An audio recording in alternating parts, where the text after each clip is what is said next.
Welcome home to USA Global TV and Radio, a place where dreams take flight, with authentic storytelling, diverse perspectives and meaningful conversations, where global stories unite and bridges are built beyond all borders. Discover world-class education, entertainment, hope and inspiration. Together, we're building bridges worldwide. Subscribe to our channel, USA Global TV. Download our app, USA Global TV. Be our guest or join our team. Visit usaglobaltv.com. Thanks to our founder and executive producer, Dr. Jacalyn Kerbeck. Music score by Yeffy Tang from Cloud Road Music. Voiceover artist Mike Porter. Creative direction by Paul Garcia. USA Global TV and Radio. Your home for global connection. All rights reserved. This video and its contents are the exclusive property of USA Global TV and Radio. Unauthorized use, duplication or redistribution in any form is strictly prohibited. Hello and welcome to USA Global TV and Radio. This is It's Your Healthy Lifestyle show, hosted by the founder of this platform, Dr. Jacalyn Kerbeck, and myself, Roland Friedl. How important is your health and fitness to you? We show you how you can easily eat healthier every day, how you can improve your fitness and recover much quicker after your exercises and workouts. Families will learn how to optimize their children's health and nutrition. And finally, you will also hear how you live a long, healthy and fit life into your old age. Join us here on It's Your Healthy Lifestyle.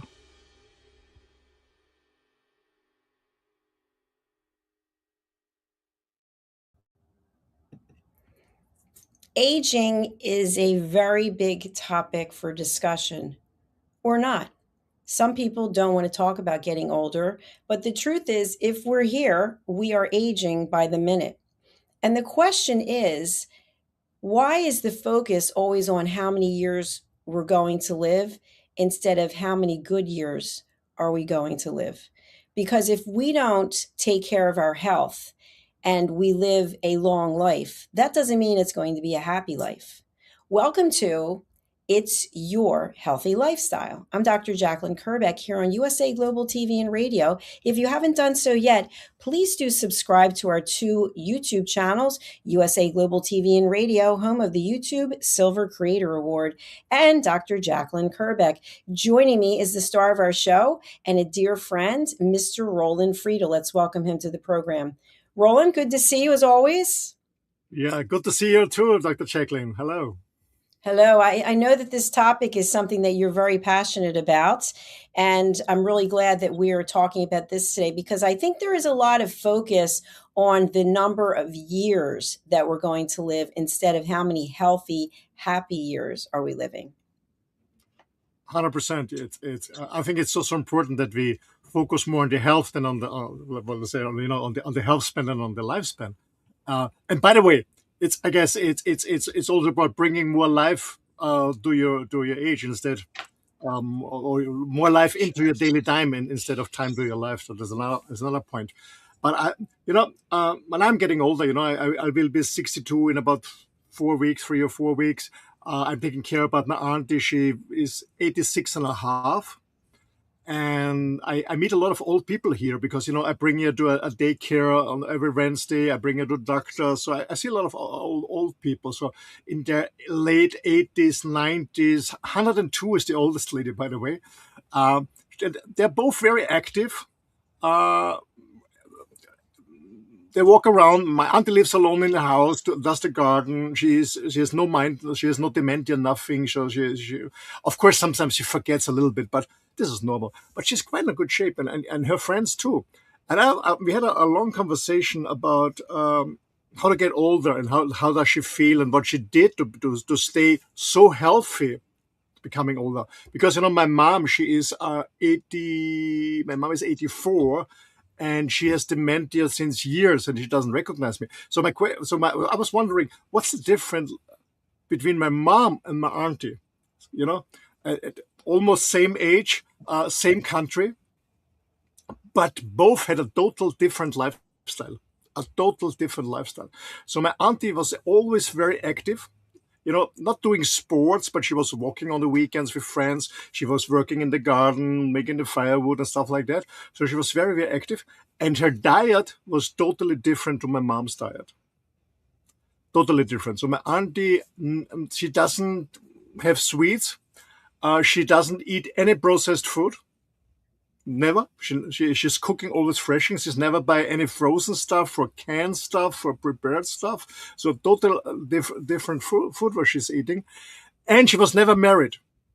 Never had a man. So There's the answer right there. Bingo. I don't know. It's part of it, but it's quite interesting. And I did some research about this, Dr. Jacalyn, and because there's scientists say we're getting older and older and older. To be honest, it's not true. Most of the people not. Because it's always the average year how many we live with, but we have less wars, less men are dying young ages the last years here. So the average lifespan, of course, is higher. But what I want to focus a little bit in this topic, Dr. Jacalyn, is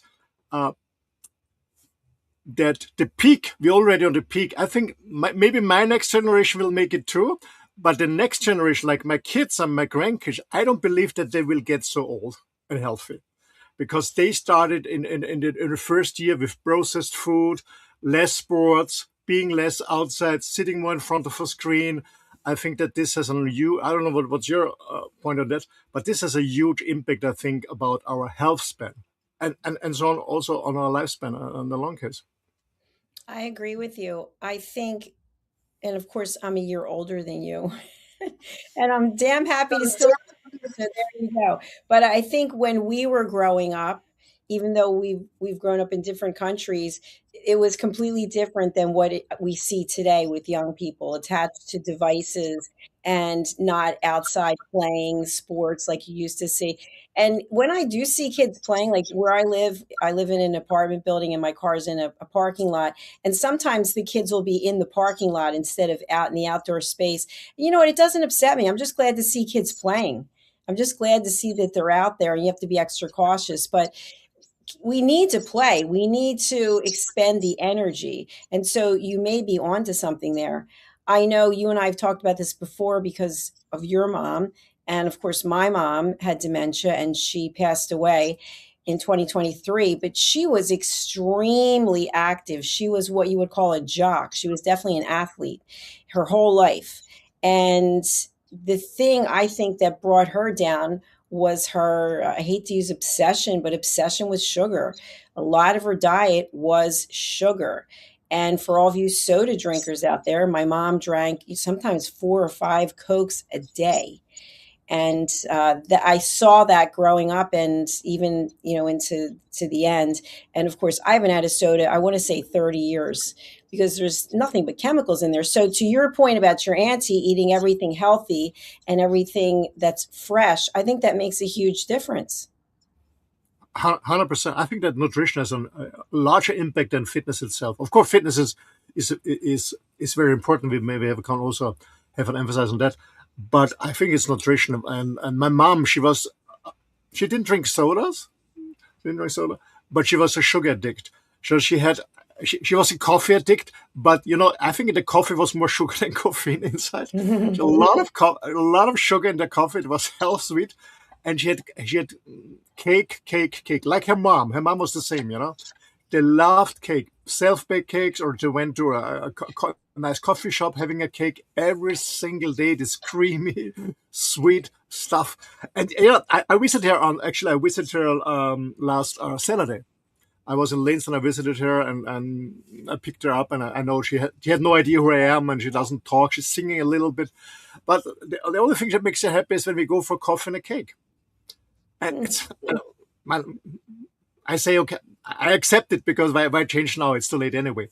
But she's a 100% sugar addict. And when I bring her chocolate, so in the beginning, I made a mistake. I brought 4 or 5 chocolate boxes. Because, sometimes I'm away for a few months. I'm not in my home country. And then a person said, please don't do this, because she eats them all at once. I said, what? That's 5 pounds or 6 pounds of chocolate. Yeah, yeah, she can't stop. So please, only a small box and it's all fine. Yeah, I Roland, think it's what does that feel like when you, I know it's we're off topic, but when you go to get her and I know you've told me she doesn't know who you are, what does that feel like? for myself. She's my mom. It's very depressing. And to be honest, last conversation, I know, last show we had to get on Sunday on the street, we have been talking about the stories we tell ourselves. And I was telling her, I don't want to go. I don't want to go. It's not because of my mom, but it's about the energy there. Old people there, people dying there. It's the energy, and then seeing my mom, it's so depressing.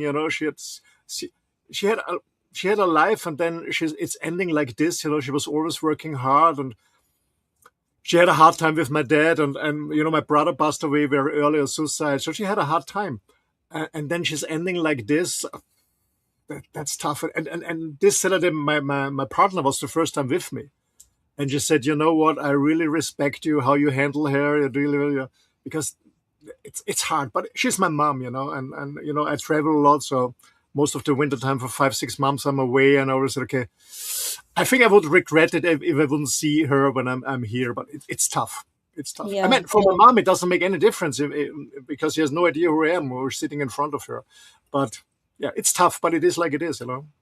But it's interesting what you just shared, and thank you for telling us all of that. I appreciate it. We just had the show, Tracy showed Dementia Home Care before, during, and after.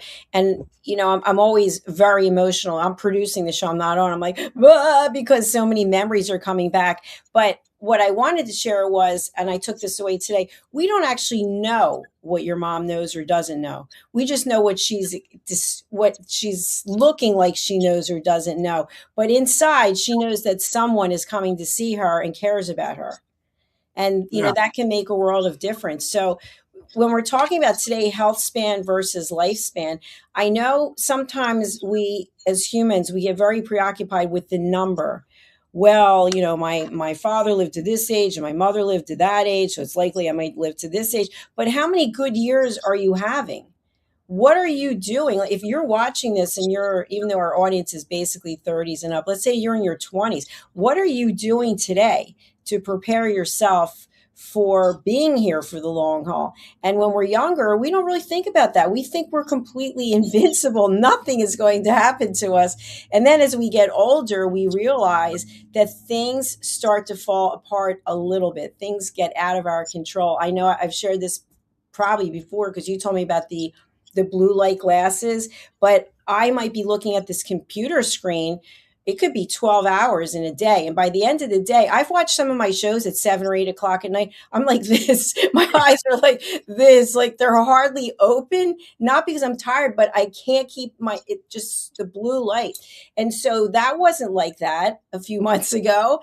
Things just happen. So if we're not taking the right action now, then it's going to show up when we're older. And I'll share one more story and then go back to you. As you know, I gave up alcohol, which was only Chardonnay. I mean, I shouldn't say only, but it was Chardonnay. It wasn't something else. And I gave up sugar in January. And so it's 7 months. And I went out with a girlfriend and she said, why don't you have a glass of wine? It's been all this time. And it was a beautiful restaurant that I hadn't been to since last year.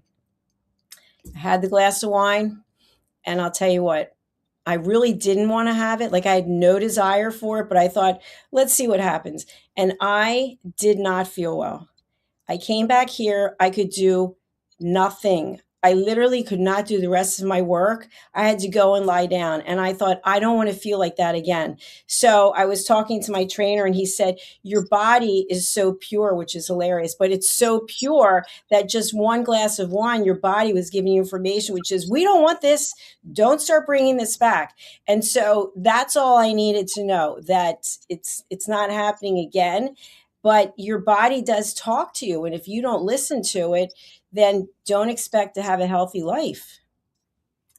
100%, Dr. You mentioned something very important. I think that most people are not aware how strong their body is fighting every day to get rid of the toxic stuff, like alcohol, like cigarettes, like sugar, like processed food, like, I don't know, herbicide. herbicides, pesticides when it's in the food, or preservatives or artificial colorings or whatever. So the body is really strong. And but one day it's going to collapse. And most people think, and it's not because you have done something wrong yesterday. It's because, you summarize over the years and decades, and then the body says bang, and you maybe had a heart attack or a stroke or diabetes or whatever. It doesn't come out of a sudden. And what you said is, so many months without alcohol and sugar, and your body is pure, and you can feel it. And it seemed to me, when I drink alcohol, I'm not drunk, but I feel like unplugged. Somebody unplugged me. I have less power. I cannot focus. I will concentrate. And I thought, how was it before? And I realized that it was the same before, but I take some caffeine or some stuff to be less fatigued or to be focused and stuff like that. Most people don't have no idea how it could be or how wonderful it is without all this toxic stuff, and they believe that's not a good life. I think it's the other way around. Absolutely. I think it's a funny story. I remember when I was in my 20s and I was out of college and I was living with my parents and working for my dad. And I'll never forget this. I don't know who I went out with, but we had a lot of wine. And the next day I had to go to work and I did not feel well. And I am telling you what, Roland, this is so funny. I remember getting in my car, which I probably was legally drunk at the time, right? Because it doesn't leave your system that quickly. And I drove to McDonald's. I had the seat like way back and I was driving because I felt so sick. And I pulled up to the drive-thru and I got a quarter pounder with cheese, large fries, a shake, and Coke, all because of the alcohol, right? To get the grease and you look at it, and you go, wait a minute. So you did one thing that wasn't healthy, and then you did this, and this to try to clean up the first thing. And I think that's when I decided that I was totally done with fast food and with sodas and all of that. But that's something that people do, right? You read about it all the time. I've never used drugs in my life, but you read stories. Someone will say, well, I was depressed, so I took an upper, but then I was too high, so I took a lower. So then I took some marijuana. Then I did it's like, whoa, it's like a whole science project here. Why not get to what is the root cause of how you're feeling and why you're feeling that way? Yeah, 100%. 100%. It's the same, when I take sugar or eat a Buster or stuff like that. I feel so down the next day because I don't eat it for a long time. And as you said, now the body's pure and it's reacting now. And I think it was reacting before too, but we didn't listen because it's a tough word, but I think we didn't feel ourselves really. We haven't been connected with ourselves. We're just hustling in this treadmill, doing business or working in the corporate world, doing. It's more about kind of survival mode, in not in a negative way that we don't have enough food or shelter, but going from day to day, during the week, a lot of coffee. I know you're not a coffee drinker, but during the week, normally a lot of coffee to stay awake in the business, in the job, and on the weekend, alcohol with friends, so you don't have to feel yourself, and you always repeat it, and we think it's normal. And we think it's normal. And I guess I brought this example in another show. It's like, when you're obese, when you just eat too much, you think this is normal, how you feel. And all the people, when they're losing a hell of weight, afterwards say, oh, I didn't know I feel so good. I didn't know that the difference is so tremendous. If I would have known, I would have started earlier. And I think the same is with living a healthier lifestyle. It's a difference. I mean, my friends, they see on a regular basis, and I'm in Austria, they're the same age like me. Actually, they look older. They say to themselves, you look much younger than ourselves. I look fitter. I don't take any pharmaceuticals instead of them. Some have they statin, some blood pressure, some have sugar, some have already had a heart operation, so they take some stuff for the blood. So all my friends in my same age, they're taking at least 2, 3, 4, 5 pharmaceuticals, and I'm none of them. It's because I don't need them. And I think this is what I've done all the last years is staying more.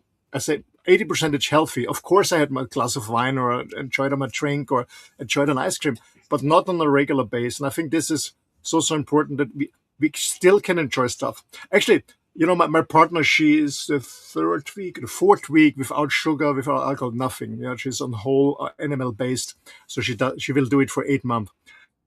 Actually, for 8 weeks. But on the 2nd of September, her daughter has a birthday, and I'm on the 12th. So they said, okay, I make an exception. I said, I have a small piece of cake, and I said, this is okay. But as my mom, every day 2 or 3 pieces of cake, or my grandma was the best, and my mom is slim, but my grandma, she was a grandma. Yes. And then the funny thing was, she always said, I don't understand why I have so much weight. I don't eat, I don't cheat. You know what? She never did it at home. But when I was in the city walking by a nice cafe, the Cafe Jindrak, very famous here in my town, they're very famous for the Linzer Torte. Anyway, she was always sitting there when I left school. Always. Every day. I said, ah. And she said, no, that's not counting. I don't cheat at home. No, but just sit 3 hours in a coffee shop with your friends. Well, that goes again to the stories we tell ourselves. Yeah, that's the point. And most people are not aware what they're eating. And actually nowadays, besides, media screening, computer games, people are eating by reading a newspaper or Unconsciously. they're eating unconsciously, and they're not aware what they're eating. And I always say to my friends or brothers, really, every snack, write it down and then read it after 1 week. What you've been eating? It's much more than you thought you ate. It's very true. Well, I think the other thing is that sometimes people use food as a tool because they're bored or they're sad or they're happy or they're angry. And when you are not dependent on anything else, like, for example, I know a lot of people drink caffeine. You drink caffeine. I had to give it up because of my ulcerative colitis. But let's say it was, if I have had it 35 years, let's say 10 or 12 years ago, I stopped drinking caffeine only because when the doctor explained it to me, it made perfect sense.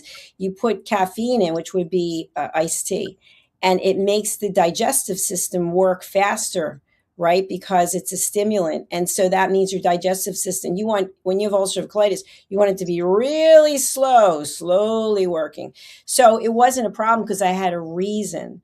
But when we don't actually have a why that's strong enough or a reason, then it is difficult to move through life when things happen and we're not happy about it, or we are happy. Think about it. You're happy, you want to celebrate. How do people celebrate? Food is a big one. You're sad. What do people do? They eat, right? You're bored. What do? You eat. You go to the movies. You eat. You watch TV. And it's eating. So we need food. We need energy. We need fuel. I told you that working with my trainer, I need to eat more so I can build more muscle. And it's completely counterintuitive to what I need to do for ulcerative colitis, but it makes sense if you want to build muscle. So we have to make decisions about food every single day. And it comes down to, is food for entertainment or is it for fuel? Yeah. And I think it changed the last decades, because food was always there, bringing us food, bringing us energy. We have the macros and the micros, yeah. But it changed about, I guess, in the 1950s. It changed when the first commercials came out with the cereals, and then together with the dairy industry, they brought breakfast in. We never had breakfast before, but they brought breakfast in. Now everybody says breakfast is the most healthiest food meal of the day. What never have been before. But it's, when you repeat it, you believe it. And then, it became a social aspect because there was more food on the plate. Before, we had hunger periods, we have war, so there was never enough food. By the way, interesting story, during World War II, a lot of universities in Europe had a problem. The medicine students had a problem. There was not enough people who died because of a heart attack or a stroke. So, when you study medicine, you're working on dead people. So you go inside a body, you look at the veins and stuff like that. And they had to import them from other countries because there was not enough food on the table during World War II here in Europe. So less people obese, less people are dying of a heart attack or a stroke. So they had to import dead people. So so there's a correlation between eating too much and now there's a lot of food on the market. There's a lot of food. We're not starving here in Europe. Most people not starving here. Actually, it's too much. When you go to a supermarket. I remember when I was the first time in the US, when I was studying in Athens, Ohio. My first time I was in a supermarket in the US. I said, "My gosh." I was looking for a product. There's not one like it was in Austria 40 years ago. There was 50, and then this wave came to Europe. And when you now go to the supermarket, you have not one cereal, you have 20 cereals, you have 20 yogurts, you have how many flavors? It's too much there. People can afford it, and it's not illegal like taking cocaine or something else. It's just a different drug. And then food was not about, as you said, surviving because you're starving and getting full, getting the nutrition you need. It was just there. And then, you become addicted to sugar and especially, in nature, there's never sugar and fat together. There's fat or sugar. So, for example, when you eat fatty meat, there's no sugar in the meat. If you eat a sweet fruit, there's no fat in the fruit. So the nutrition industry found out you become the most addicted and the fast addicted when there's sugar and fat combination, like the sweets are in the market. And because what the food industry does is the big food industry does is make you addicted to, so you buy it again and again. What is of course? I mean, when you start a business, of course you want your customers to come back. Of course you want it.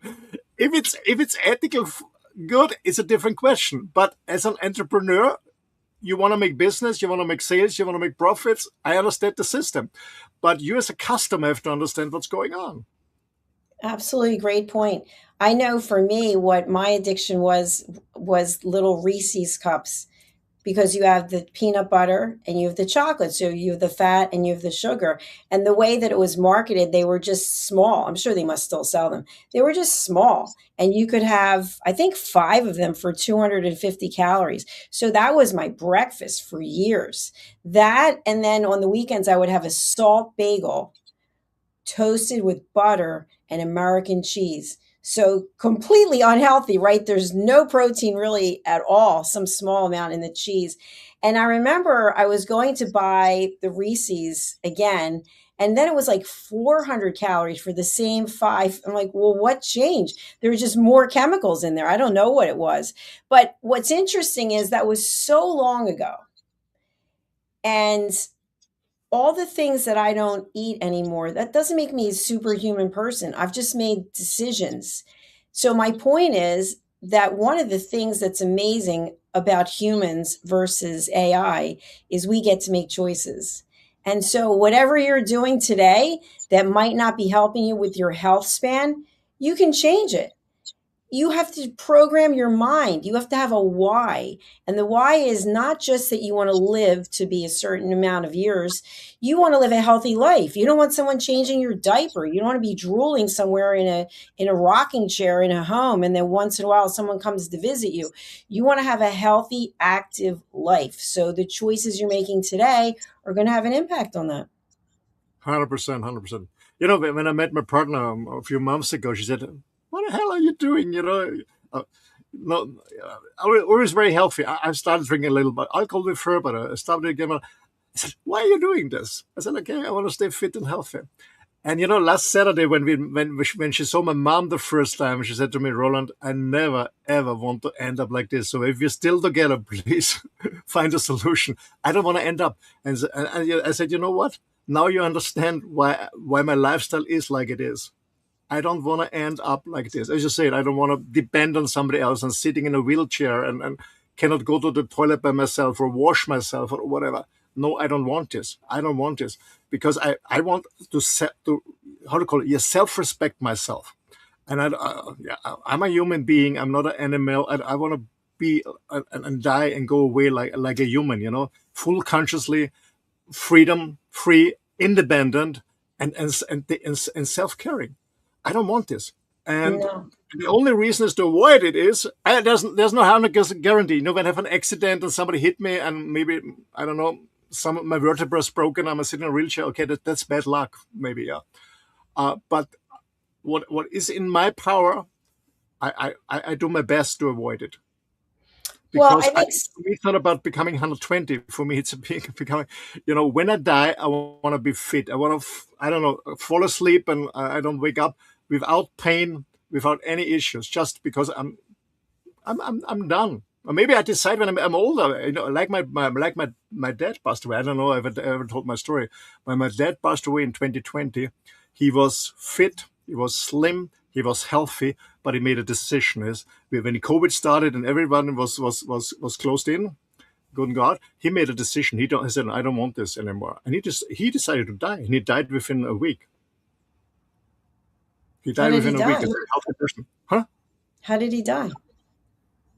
Mentally. He mentally decided He just he's going to decided die. that was enough. He had had enough. Yeah. But no suicide. No suicide. He was eating a little bit, not much, but yeah, he gave up. Full On his consciously. own I don't on his own terms. Sorry? It was on his own terms. He was on his term, yeah. He was 2020. He was 86. He gave up. He said, Yeah. "No, I don't want to live like this." But he was healthy, He was independent. He was living in his own apartment and stuff like that. No, he said, "No, I give up." So he went to a hospital, and because it was this COVID, he went to hospital. He was tested, and the doctors called him. He was negative, so all good. He has no infection, nothing, but he gave up. He gave up. That was right This is before I what- met you. I didn't know that story. I'm sorry. And I think one thing is because he realized that my mom has dementia. And my dad was always hoping that because my parents separated when I was 20 or 18, so over 40 years ago. And he was always, until his end, he was always hope that my mom is coming back. Always. And then he realized that she has dementia and she doesn't recognize him anymore. And I think this was the point when he gave up. So that was all the way back in 2020. Your mom wasn't able to recognize people. Yeah. It started in 2020, yeah. Yeah. 6 years ago. And for anyone who doesn't know someone who has dementia, it is a very difficult path, especially for caregivers. So, Roland, one thing that I really like to bring up, which probably will take us into another episode, is when you are responsible for someone else, right? You're a parent, maybe you're a caregiver, and the person that you are raising or you're caring for wants to eat sugar. They want to do what they want. And so they try to play on your heartstrings, or they scream and yell, or they complain, or they call you names, whatever it might be, because they want what they want. And so it's actually a very difficult journey. I know with my mother, when I would go to the grocery store, which, by the way, today, as I've mentioned before, I avoid the grocery store. I think I'm literally, it sounds ridiculous, but traumatized from this period of 3 years.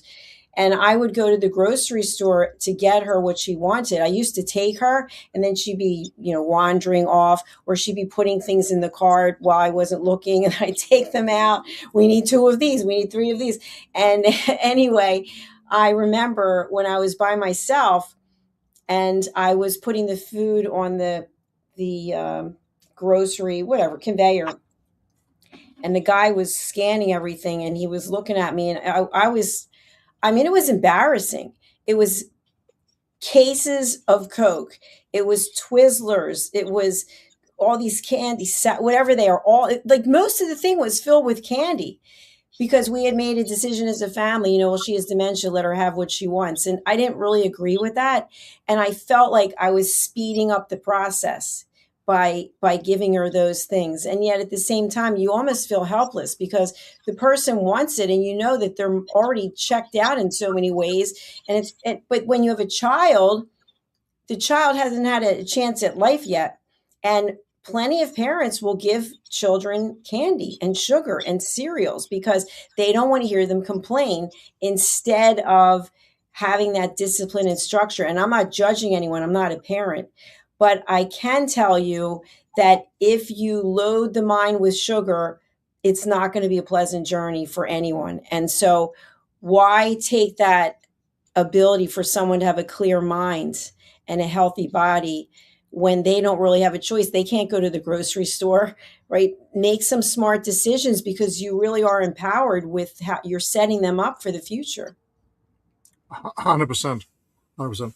I want to add two things. Just first, for the elder people, when my mom started that her mind is going week on week. It was in about 2015, 2016, something like that. Now, I've been living in New York at the time, and when she came, I realized it. And so I started my research, and I said, okay, we can reverse it, at least stop it, but maybe reverse it by changing the diet. But, she was living in Austria, my mom. I was living in Spain, so I had no chance to control her, to get rid of the sugar. And the other, her sister and the other ones didn't support me. So I gave up. And then when it was too late, I said, okay, let's have her sugar. It's too late anyway. That's one thing.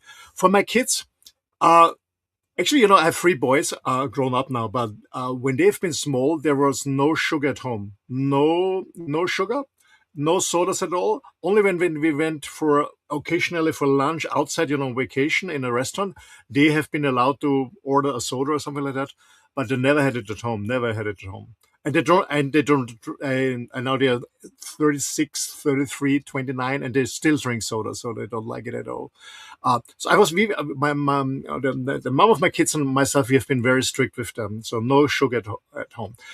Only, for Christmas or for Easter, when the grandparents bought some, chocolate bunnies or whatever, then they had some sugar, but very occasional. So this was quite good. I think it's also important that we take care about the kids, because I know it from some doctors who work with kids, and they all say in the early years, it's the food you're having, the meals you're having in the early years has a huge impact over the rest of the lifespan. And when you go to the TCM, the traditional Chinese medicine, they go even further, and they say, a woman who wants to be pregnant should start herself eating healthy 2 years ago before she meets a man. So they're a little bit different, quite easy. So it has an impact, and we see it with kids. I think the figures, I don't know how in the US, but here in Europe, the figures are only 25% of the newborn babies are healthy. Can you imagine?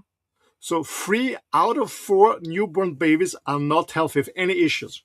So that's one thing. So, and we see it, young kids already have diabetes, they have obese, they have different stuff that all are related to nutrition, and they're all related to sugar. But parents, it's and I don't know if there was a commercial here in Europe on TV many years ago. A mom is doing grocery at the supermarket, and she's going to the cashier. And and the thing is, the industry knows exactly what they're doing, and they hide where the kids are. And the little kids are seeing the sweets and the chocolate, and they have it always. I don't know. I guess in the US the same, but here in Europe, when you go to the cashier to pay, before we had cigarettes, now they have sweets there. Yeah, they have additional sweets. And then the kids start screaming, I want it. And mom says no. And the kids say, yeah. And you know what happened? Then the mom is so embarrassed, and she's looking around the other people and said, oh, I don't want to be a bad mom, so I don't want my kids. So she buys the stuff. Instead of taking care of the kids, it's more important what other people or strangers think about their education. What stupidity it is. And there was this commercial where this I was a boy or girl, the blonde curly one, and she was screaming, and then lying on the floor and screaming. I want a chocolate, okay? And then, you know what the mom did in the commercial? She also lay down on the floor, and she was screaming, and then the little and it's tough. But it's true, a lot of parents, they have no education in nutrition. Maybe we don't learn it, yeah? And we think, okay, a little bit sugar. Yeah, it's a little bit sugar when you eat a candy. But there's sugar in the soda. There's sugar in the processed food. There's sugar there and there. And at the end of the day, it's a huge amount of sugar. At the end of the day, it's a huge amount. And when we go to the supermarket, I always wear my glasses and I read the ingredients. I don't know what I had last time. Most of the ingredients, when I don't know, you have a chocolate cream or whatever it is, it's 50, 60% sugar. Yes. Sugar. Shocking. It's shocking. Yeah. And most people don't read the ingredient list. It's very true. We are out of time, but we do have one comment that I'd like to share. I think it's quite interesting. It's from YouTube, from Loch Ness Monster 1912. We also give old people Botox and load their minds with YouTube. What do you think this person means by this? We give old people Botox and load their minds with YouTube. It's a good one. Well, what do you think this person means by that, though? I think it's because old people, you don't see the wrinkles. Maybe they take Botox, the wrinkle, they look healthy and younger, and they load their minds with YouTube. I mean, on YouTube, there are many fitness and nutrition stuff also for older people because it's a huge market. Most of the stuff is crap, but I think that's what the meaning is. I think so. But maybe the person. If you think about it, first of all, if you think about celebrities as they're getting older, they're getting Botox. But do you know grandma and grandpa getting Botox? I mean, this is not something that I'm familiar with. I think if you are used to getting Botox when you're younger, maybe you get it when you're older. I have no idea. But I don't know any initiative of people that are, in their 80s that are going for Botox. Now, if we look at certain communities, maybe in the United States, maybe South Florida, there's a lot of older people there. Maybe they are getting Botox. I don't know. But then I think also the comment about loading their minds with YouTube, there is good content on YouTube. Our channels have education and awareness. So I think this is kind of a loaded statement from Loch Ness Monster 1912, and it must be based on this person's experience. But thank you for sharing. We're glad that you're here to watch, and we hope that you'll subscribe to our channels. Roland, what would you like to leave the audience with as we close out today? Well, think about how you want to end up. Do you really want to be sick and depending on someone else, or want you to be fit that you really can enjoy everyday's life, that you can enjoy your time with your partner, if so is, or with your kids, or your grandkids, or maybe there's still a hobby you want to start and you need the energy. So take care about yourself, take self-responsibility, and find people around you who are like-minded like you and support each other. I think it's so important when you start something new and change a habit. And I know it's tough to change a habit, but find someone or a group that can support you. That's my advice. And if you want to contact me, I'm more than happy. Send me an email. It's office@rolandfriedl.com. And if you speak German, afterwards I do the Macher Talk. We talk a little bit about self-leadership. And then 2 hours later in the Mutmacher Talk, we talk about less is more, but they're all in German. Thank you. It's going to be a lot of talking. I love it. All right. Thank you very much, Roland, and good luck on your next 2 shows. And then, of course, you're producing the Persistence Payoff Show with Kimberly Schaefer. So enjoy that as well. Thank you. Bye-bye. Thank you. Bye. A lot of what we've talked about today may be new information for you, might be something you've heard before, but I want you to consider this. In my new book, Stop Why Knowing Isn't Enough, I highlight the fact that we do know quite a bit of information. We have access to information 24/7 in English, in many different languages. I know YouTube is now translating this show in up to 27 languages. I don't know which ones they'll pick. But the question is, what do we do with all this information? Many times, nothing. We don't take any action because we have stories we tell ourselves. Well, this doesn't apply to me. This is impertinent. I'll deal with it tomorrow. I'll deal with it next week. I'll have someone else deal with it. But if you want to have a healthy life, you are the only one who can do something about it. And it's about changing your mindset. Instead of thinking about all the things that you want to do to celebrate, all the ways you're going to celebrate with external, let's say food, alcohol, vaping, drugs, gambling, shopping, we could go on and on. Maybe look at what's really going on with yourself and look at what are you feeling inside? And that needs to be addressed instead of saying, you know what, I'm really sad today. Let me have a gallon of ice cream. I'm really upset. Let me smoke some cigarettes. Look at what's going on with you inside.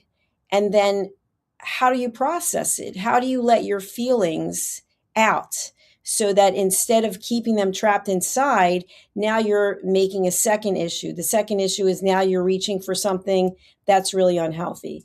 And as Roland mentioned, when you are going and doing your grocery shopping, if you live somewhere in the world and you're fortunate that you're able to do that, look at the labels. Some of the labels, you will be shocked when you see how much sugar is in a lot of these items. And if you think about it, if you have a refrigerator and you buy something and you put it in the refrigerator, it might be good for a month. How's it staying good for a month? Have you ever thought about that? If you go to a farmer's market and you buy something there, probably it's going to expire a lot quicker than a similar item that you got in the grocery store that has preservatives. So think about that and think about what those preservatives could be doing to your body long term. We're here providing education and awareness and also hope and inspiration. I'm Dr. Jacalyn Kerbeck. Thank you again for being here. We're going to close out now and we'll see you for our next show. Stay tuned. People are searching for experts every day. Are they finding you or are they finding someone else? Every day, professionals are building authority through media. We've already built the platform. USA Global TV and Radio. Over 14,000 shows streamed to over 60 countries. This isn't about becoming famous. It's about leverage, visibility, credibility, opportunity. One interview, one conversation, one show, repurposed into content, connection, and business growth. Most people assume hosting a TV show requires a studio, a production team, and a massive budget.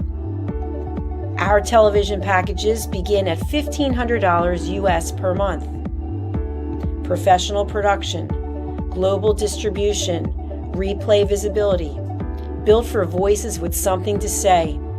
I'm Dr. Jacalyn Kerbeck, and if this resonates with you, we should talk.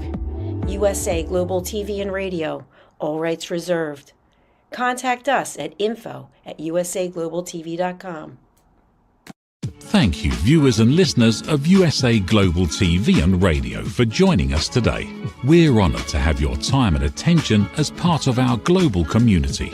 At USA Global TV and Radio, we believe in the power of authentic conversations, meaningful connections, and creating a world of possibilities together. Want to be part of something bigger? Join our team of elevated listeners at usaglobaltv.com, a space where your voice matters and your ability to listen transforms relationships. Stay connected with us across all our platforms for thought-provoking discussions, expert insights, and empowering stories. Subscribe to our channels at youtube.com/c/USAGlobalTV. Follow us on social media and explore the endless opportunities we're creating for growth, learning, and inspiration.